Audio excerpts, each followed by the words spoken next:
Welcome back to FryMinis. I'm Eric, and today in our Monsters of the Multiverse coverage, we're going to take a look at a playable race, the Aarakocra.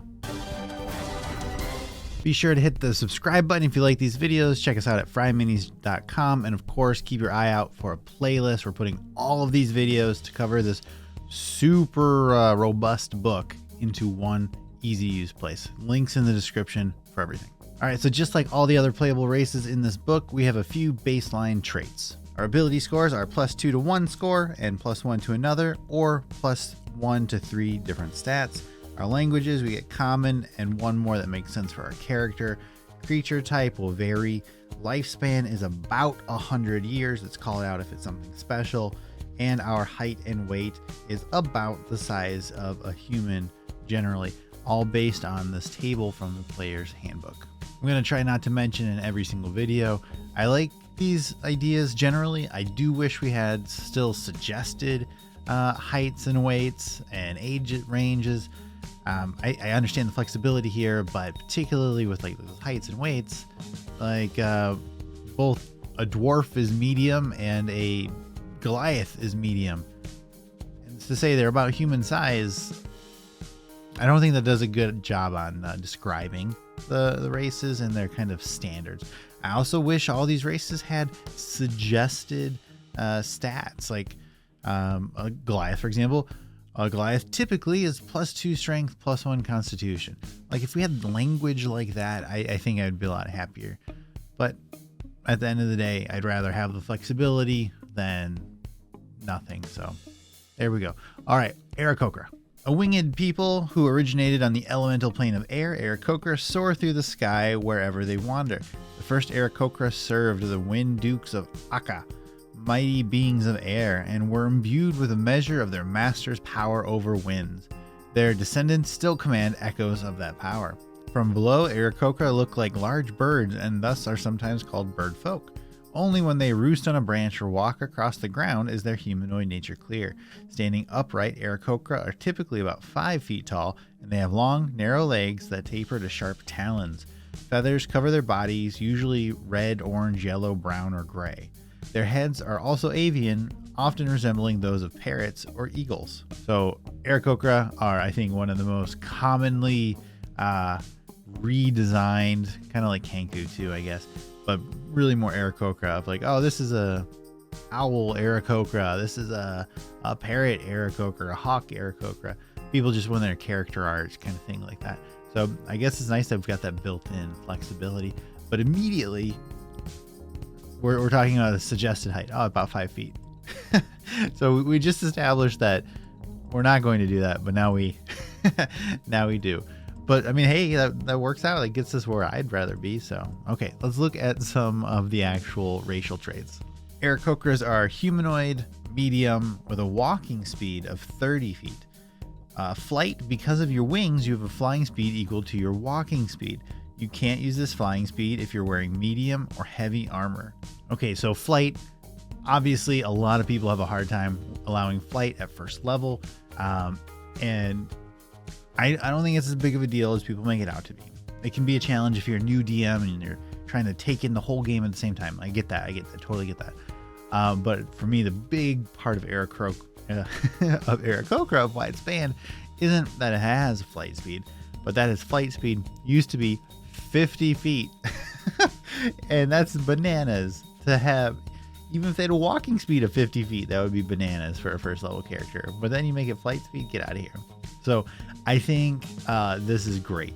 Your flight speed is equal to your walking speed. It's just such an easy way to do it. And you know, they're humanoid, so I guess they can walk like a normal distance. And if you didn't, like if you made them, oh, you've got 15 feet of walking speed and your flight speed is double, whatever. I think this is a nice, easy way to just kind of just take care of it. Talons. You have talons that you can use to make unarmed strikes. When you hit with them, the strike deals 1d6 plus your strength modifier slashing damage instead of the bludgeoning damage normal for an unarmed strike. Okay, that's cool. That's one thing you're going to see a lot here is that all the kind of natural weapon type things, unarmed strikes, they're all like d6.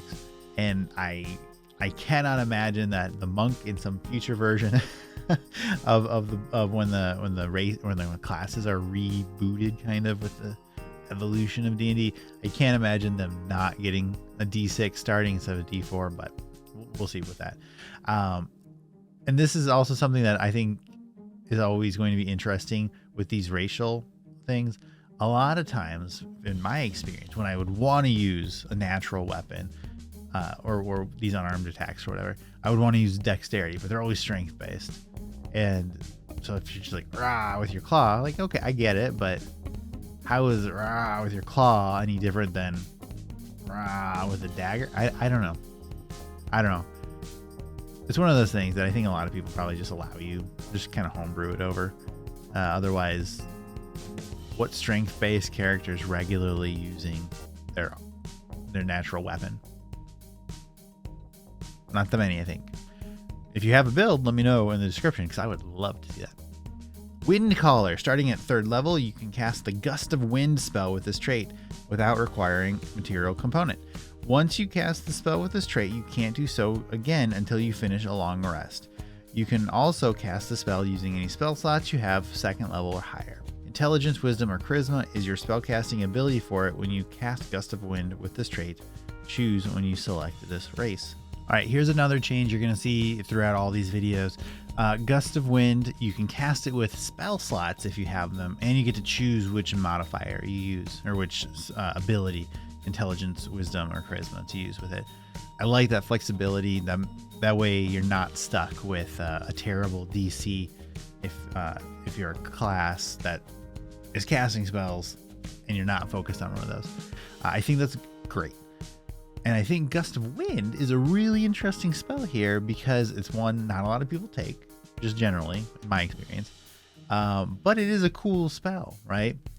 So you can like blast out wind and make, if someone's trying to walk into the wind, it costs them extra movement speed. You can put out fires and get rid of gas. You have a lot of really cool kind of utility type stuff with that. And as an Aarakocra, and I think clearly, the flavor of like beating your wings to do it, I think is super cool. So I like that a lot. Okay, so that's the Aarakocra.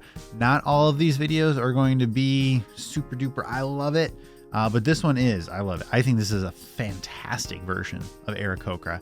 I think it is reasonable. I agree. Like I'm a person who's like, flight's not a big deal, super big deal, but it's still, it's a thing when you start with flight, with unrestricted flight. But I think this is such a better way to do it. I think this is more balanced, and I don't super normally care about balanced stuff, but Aarakocra, even for me, with that 50 feet was too much. I like it a lot. I think getting that Gust of Wind is a really great in between to make up for that extra speed distance change thing. I like it. Okay, stay tuned. More videos coming in this playlist. Join us, FryMinis.com. Links over there, everything. And we have free PDFs. Come check us out. Cool. Thanks for watching. We're going to keep them coming.